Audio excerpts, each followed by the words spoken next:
እና የጸጥታ አካላቶች ናቸው። እነሱ አብዛኞቹ ማን ናቸው? አብዛኞቹ ወንዶች የሆኑበት ምክንያት ምንድነው? እየጠየቅን ያለው ምክንያቱም አቅም ስለሌላችሁ ለመጀመሪያው ነው እያወራን ያለ ነው እኮ። ለምን ፖሊሶች በብዛት ፖሊሶች ሆኑ? ሴት ፖሊሶች አሉ፣ ግን በብዛት ስለሌላችሁ እንደ አረባክ ደካማ ስለሆናችሁ ለምን? እሺ ሁለትም ቢሆን ሁለት ሴት ፖሊሶች ለምን ኖሩ? ለምን ሴት ፖሊስ የለም እያልክ ነው እንዴ? ቆይ አንቺ ስንት ዓመትሽ ነው? ቆይ አንቺ ስንት ዓመትሽ ነው? የአራተኛ ክፍል እንትን አታርገው። ኖ አይደለም። አንቺ ስንት ዓመትሽ ነው? 19 ነው። ኦኬ 19 ዓመትሽ ነው። ፌሚኒስት ኮንሽ ነው?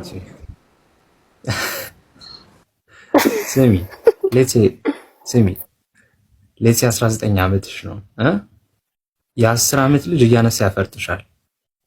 ታምኛለሽ አታምኚም? እሱ ወይኔ ፈጣሪ ሆይ ድረስ ለመጣልሽ ነው መጀመሪያ አመንሽ። ኦኬ እሱን ካመንሽ ራስሽን ከራስሽ መጠበቃችን እንኳን ካንቺ የሚበልጥን እና ካንቺ እኩያ የሆነውን ሰው አይደለም ወንድ አይደለም በ9 እና በ10 ዓመት የሚያንስሽን ልጅ ራሱ ፕሮቴክት ማድረጋችን ራስ that means እኛ አንቺ ነው የሚነካኝ እኮ ያው ወንድ እሺ ይወርጠኛል በጉልበት ለምን ይነካኛል? ግን ያንን ህግ አውጣንና ህጉን የሚያስፈጽመው ማን ሆነ? ራሱ ወንድ። አንቺ ሳይሆን ራስሽ የምትከላከዩ እኔ ህጉን የሚያወጣው ወንድ ነው።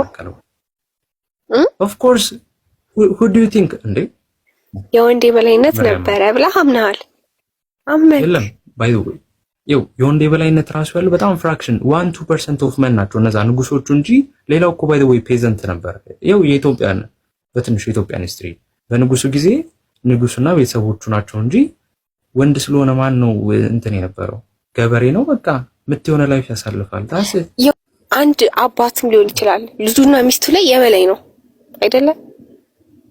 መሆን አለበት ብለሽ አታስቢም? አሚን እንዴ ወይ ደግሞ ላንቺ ላይ ፌዘት ፕሮቫይድ እያረኩኝ ቆይ ስሚ ፕሮቫይድ እያረኩ ፕሮቴክት እያረኩሽ አንቺ ላይ እንዴት ነው ኦቶሪቲ የማይኖረኝ እንዴ? ለምን እንዴት ነው ኦቶሪቲ የማይኖረኝ ንገሪ። ቆይ በእንትን አታምኝማ ነገሩ በመጽሐፍ ቅዱስ ኦር በሃይማኖት አታምኝ።